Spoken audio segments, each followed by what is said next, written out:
Hola, muy buenas. Mi nombre es Leanny Castillo y hoy les voy a hablar de particularidades de la petroquímica.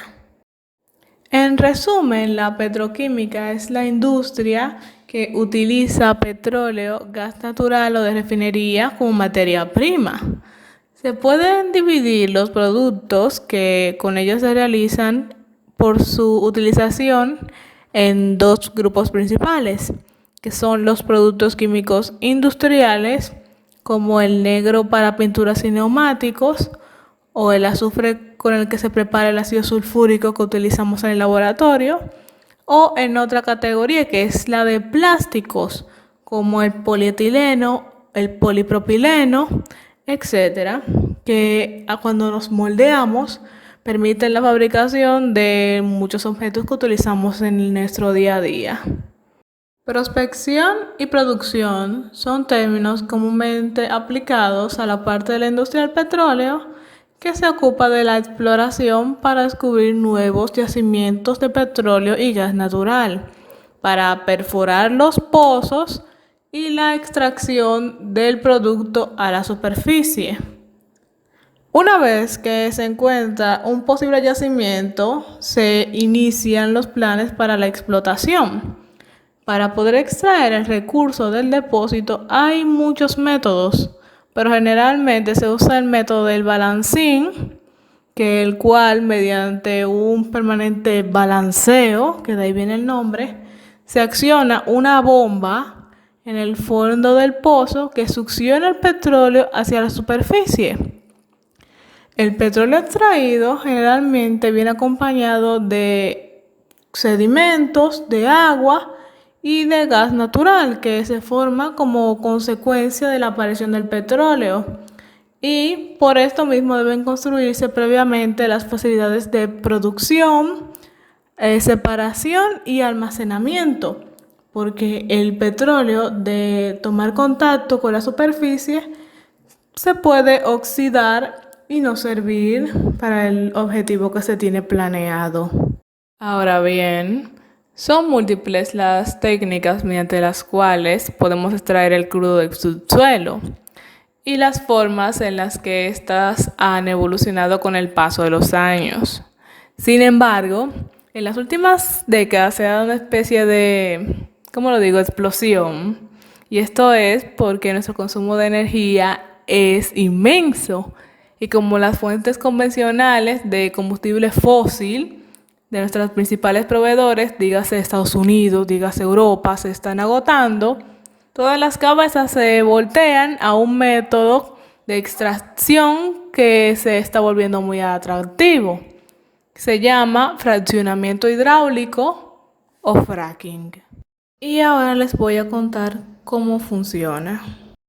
Ok, el petróleo como lo conocemos posee dentro de sí mismo partes sólidas, líquidas y gases. Eso lo sabemos. Para llegar a los gases que se forman gracias al petróleo, tenemos que excavar un pozo a unos cuantos cientos de kilómetros bajo tierra de forma vertical. Cuando llegamos al punto, tenemos que escarbar de forma horizontal en dirección a la roca que contiene el producto. Una vez ahí, se bombea un fluido de fracking que rompe la tierra. Este líquido se compone de principalmente agua, unas cuantas toneladas de arena y 200.000 litros de químicos varios. Cada uno de estos componentes cumple con una función específica. Esos 8 millones de litros de agua, que para ponerlo en perspectiva representan el consumo diario de al menos 65.000 personas, sirven para romper la roca, liberando el gas que hay dentro, así como la arena que impide que las grietas vuelvan a cerrarse y 200.000 litros de químicos varios que no solo matan bacterias, sino que disuelven los minerales. Una vez terminado el proceso, el líquido de fracking es extraído junto con el producto, el cual es recuperado. Una vez extraído el crudo, es necesario clasificarlo. Normalmente, el crudo de petróleo se clasifica en dos grandes grupos. Está por su densidad y por el tipo de hidrocarburos que lo componen. Por tipo de hidrocarburos podemos tomar en cuenta los parafínicos, que son los que tienen elevado rendimiento en nafta y están reducidos en azufre. Los nafténicos, que son elevados en destilado medio y un bajo punto de congelación. Y están los asfálticos, que tienen mucho residuo y alto contenido en azufre.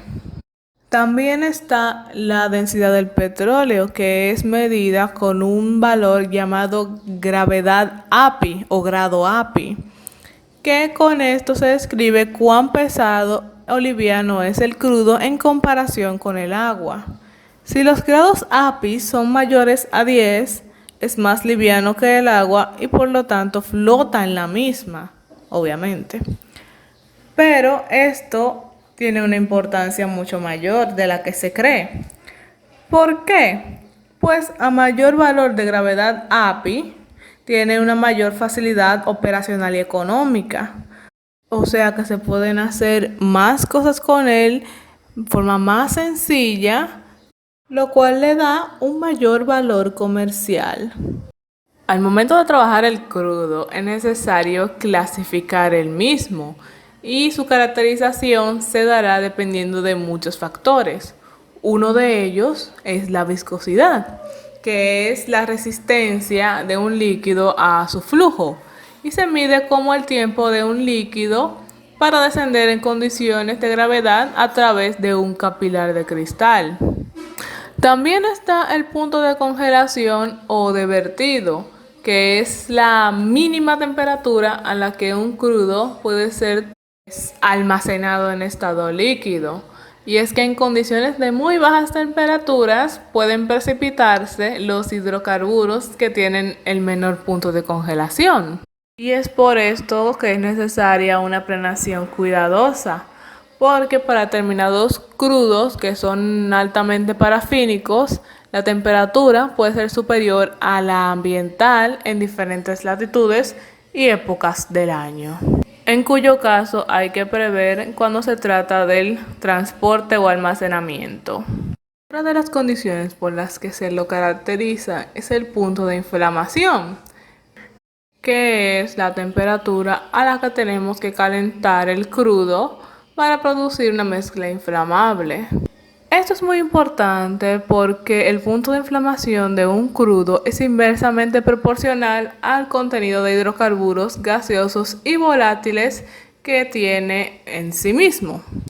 Otra de las características a tener en cuenta al manejar el crudo es el contenido de sales, que es principalmente los cloruros, sales sódicas, sales potásicas, que traen muchos problemas.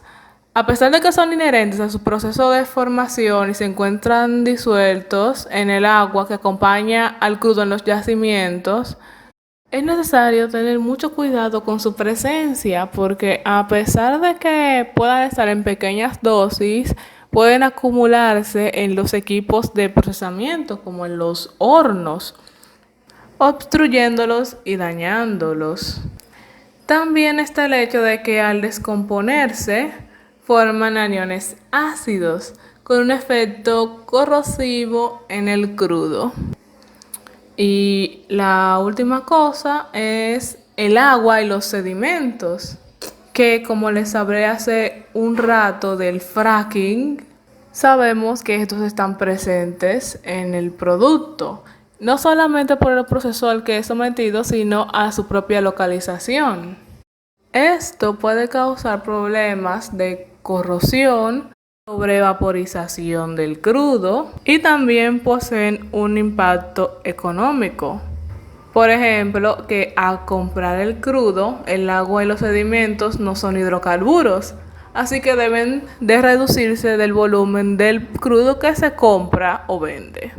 Bueno, ya tengo mi petróleo, ya lo saqué, pero ¿qué hago después?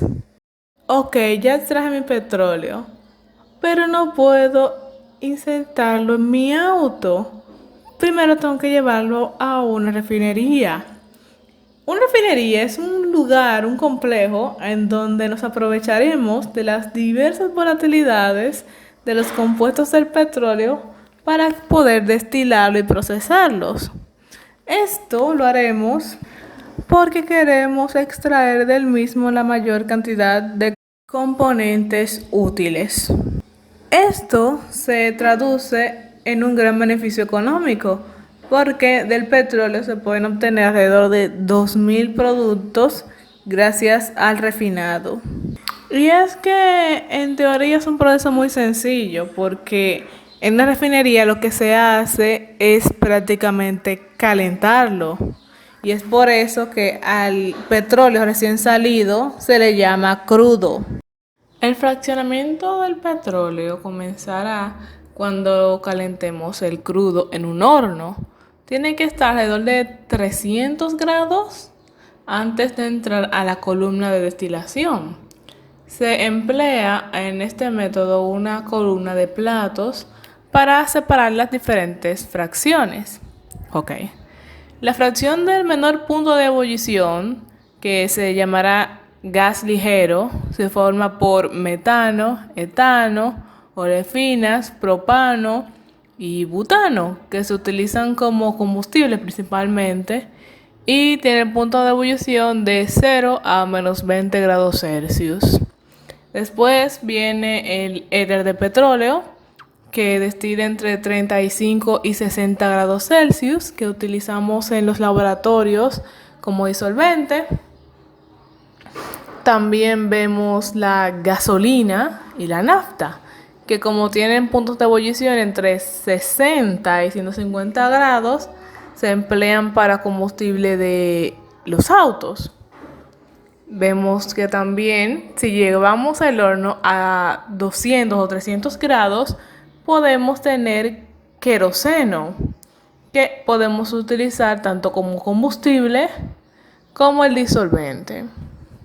Pero si conseguimos un horno de mayor potencia que pueda superar los 300 grados, podemos obtener gasóleo, que se obtiene calentando la mezcla del crudo entre los 280 y los 380 grados, que se usa tanto como combustible como para la calefacción de los hogares.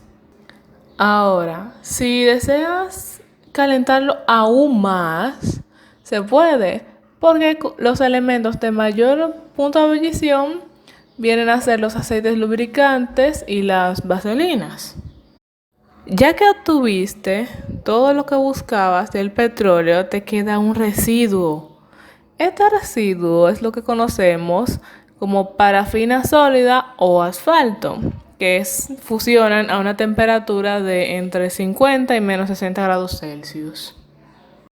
Y bueno, respecto al tema, no está todo lo que es, pero sí es todo lo que está. Eso sería todo en esta parte de particularidades de la petroquímica. Muchas gracias por escuchar y nos veremos en otra.